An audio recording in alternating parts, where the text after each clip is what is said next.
मध्यकालीन भारतीय इतिहास से संबंधित महत्वपूर्ण स्मरणीय तथ्य। तालीकोटा का युद्ध 23 जनवरी 1565 को हुआ था। तालीकोटा के युद्ध को राक्षस टंगड़ी का युद्ध कहते हैं।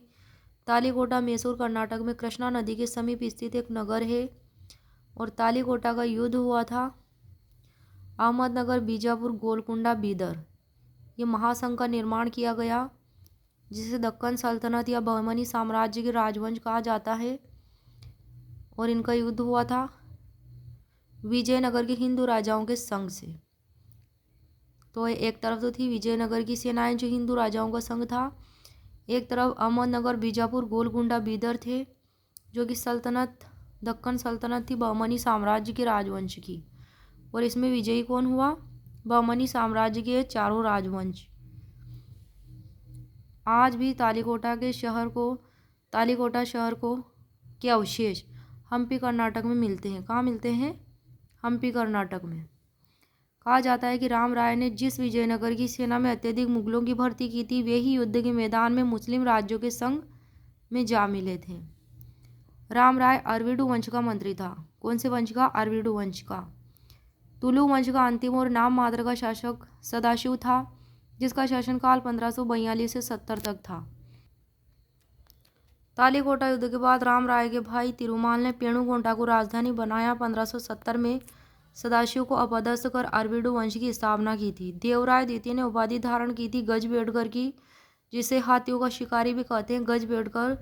और देवराय द्वितीय संगम वंशीय शासक था। कृष्ण देवराय तुलु वंशीय शासक था और कृष्ण देवराय की उपाधि थी यवन स्थापनाचार्य। क्या थी? यवन स्थापनाचार्य।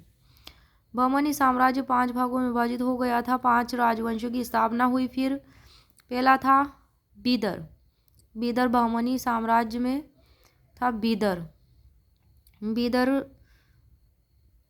बीदर में बरीद शाही राजवंश का संस्थापक अमीर अली बरीद था।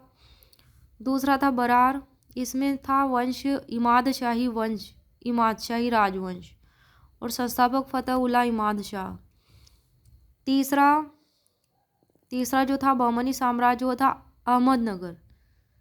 यहाँ पे वंश था निजाम शाही वंश, मलिक अहमद संस्थापक था। चौथा है बीजापुर। बीजापुर में था आदिल शाही वंश और इसका संस्थापक था यूसुफ आदिल खां। 5वां था गोलकुंडा। यहाँ पर गोलकुंडा में कुतुब शाही वंश का शासन था और संस्थापक था इस वंश का कुली शाह संस्थापक। गोलकुंडा में कुतुब शाही वंश का संस्थापक कुली शाह। एडवर्ड थॉमस ने मोहम्मद बिन तुगलक को धनवानों का राजकुमार कहा है। किसने कहा है? एडवर्ड थॉमस ने। फतवाएं जहादारी पुस्तक किसने लिखी थी? बर्नी ने। सिकंदर लोदी ने खाद्यान्नों पर लगे कर को समाप्त किया तथा व्यापारिक प्रतिबंधों को हटा दिया। वल्लभाचार्य ने रुद्र संप्रदाय की स्थापना की। वल्लभाचार्य ने, और इनका दर्शन था शुद्धाद्वैत। क्या था? शुद्धाद्वैत। और ये पुष्टि मार्ग और भक्ति मार्ग में विश्वास करते थे। चैतन्य महाप्रभु के समकालीन थे। कौन? वल्लभाचार्य। गढ़कटंका की स्थापना किसने की थी? अमनदास ने। किसने की थी? अमनदास ने। कब की थी ये गढ़कटंका? अमरदास ने जीता था 1564 में, तब की थी। गढ़कटंका की राजधानी जबलपुर के पास चौरागढ़ में थी। महोबा की राजकुमारी दुर्गावती के संरक्षण में उसके अल्पायु पुत्र वीर नारायण का शासन यहाँ था। अकबर ने 1574 में घोड़े को दागने की प्रथा और हुलिया नोट करने की प्रथा शुरू की थी। चालुक्य शासकों की उपाधियां थी। पहली थी परमेश्वर, दूसरी महाराजाधिराज, तीसरी परम भट्टारक, चौथी परम भागवत, 5वीं थी सत्याश्रय, 6ठी श्री पृथ्वी वल्लभ और 7वीं पृथ्वी वल्लभ। चालुक्य लेखों में ग्राम के अधिकारी को गामुंड कहा गया है। चालुक्य लेख संस्कृत भाषा में है। चालुक्यों की कुल देवता भगवान विष्णु। चालुक्यों के प्रतीक चिन्ह वराह। एहोल अभिलेख का रचयिता था रवि कीर्ति जैन। एहोल में उसने जिनेन्द्र के जैन मंदिर का निर्माण करवाया था रवि कीर्ति जैन ने, जिसे मेगुती मंदिर कहा जाता है। पुलकेशन द्वितीय चालुक्य शासक था। तो पुलकेशन द्वितीय के सामंत गंगराज दुर्विनीत ने शब्दावतार नामक व्याकरण ग्रंथ की रचना की थी।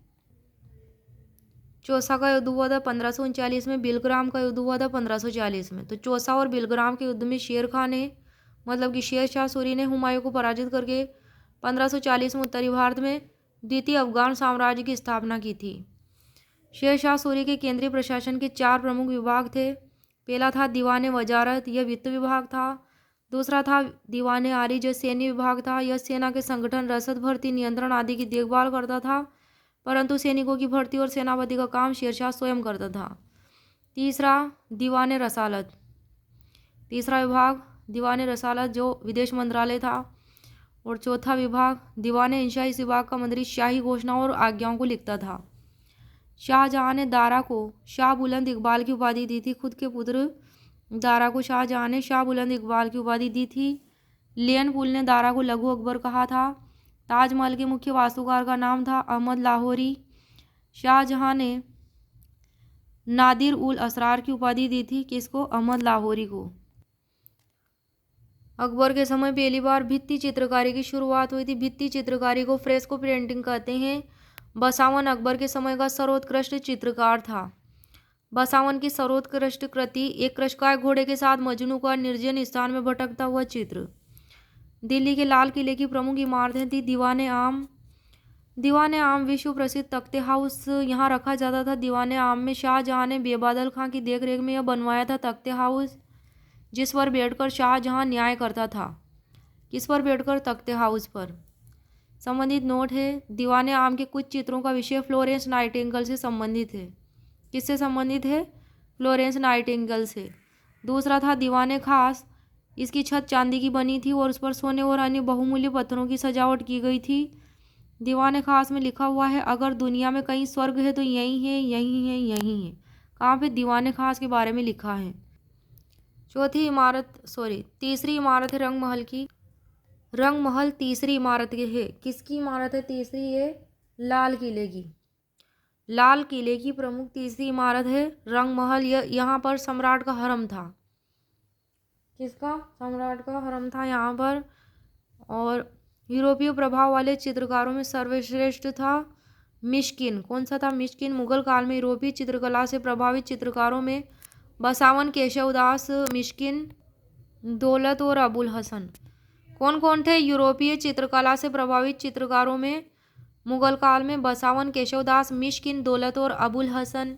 औरंगजेब के काल में चित्रकला को इस्लाम विरुद्ध मानकर बंद करवा दिया गया था। फिर औरंगजेब के उत्तराधिकारी फर्रुखशियर ने दोबारा चित्रकला को पुनः संरक्षण दिया। वृंदावन के बाबा हरिदास तानसेन के गुरु थे।